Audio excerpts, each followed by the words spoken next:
emprunt, qu'il soit en argent, qu'il soit en des capitaux matériels, etc., peuvent d'une manière ou d'une autre être valorisés en tant que capital au travers de sociétés, de participation et quelque part de rassembler ces participations dans une banque qui peut être à la fois une banque de dépôt sur laquelle on peut prêter et qui soit aussi une banque d'affaires qui renvoie qui sur la base de ce capital peut financer des emprunts supplémentaires, etc. Et comme ce n'est pas une micro-entreprise, ça devient une grande entreprise multinationale, hein, et à ce moment-là, vous avez la capacité de remonter dans le système financier des grandes entreprises. Mais il y a un moment ou un autre, il faudra bien passer par cet aspect-là. Ok, bon, on peut continuer. On peut accéder, parce que de toute façon, comme le temps passe. Donc moi, donc Renaud Frossard, je suis maître de conf à l'université de Paris 10. J'ai connu, donc je suis spécialisé sur les questions de développement, d'économie sociale, d'économie de l'environnement, pédagogie active, etc. Mais maintenant e-learning, etc. J'ai rencontré IRA il y a une dizaine d'années, autour de la MECOMI à l'époque, et depuis 10 ans on travaille sur les questions de co-développement.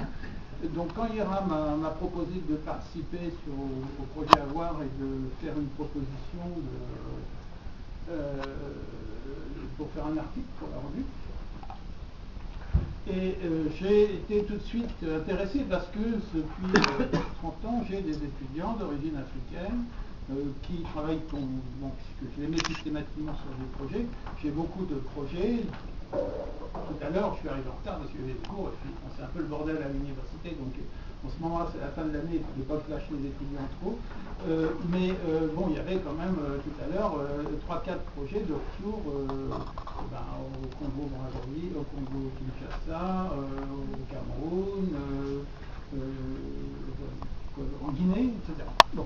Donc, je veux dire, c'est possible d'avoir une copie de ce truc. Après, quand on discute avec ces étudiants, on s'aperçoit évidemment qu'il y a tous les obstacles que vous connaissez, que j'ai entendu tout à l'heure en arrivant, je ne reviendrai pas.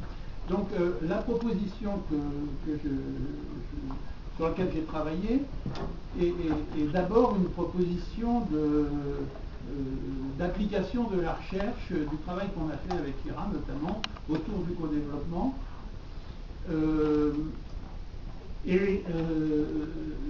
De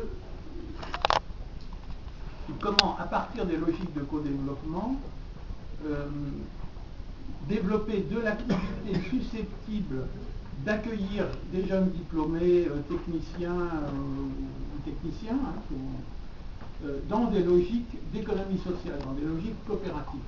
Puisque les associations donc je reste bien dans ce cadre, comme une stratégie qui s'appuie, alors je ne reviens pas en détail avec vous, pas la peine sur le co-développement, mais une stratégie qui s'appuie sur le co-développement.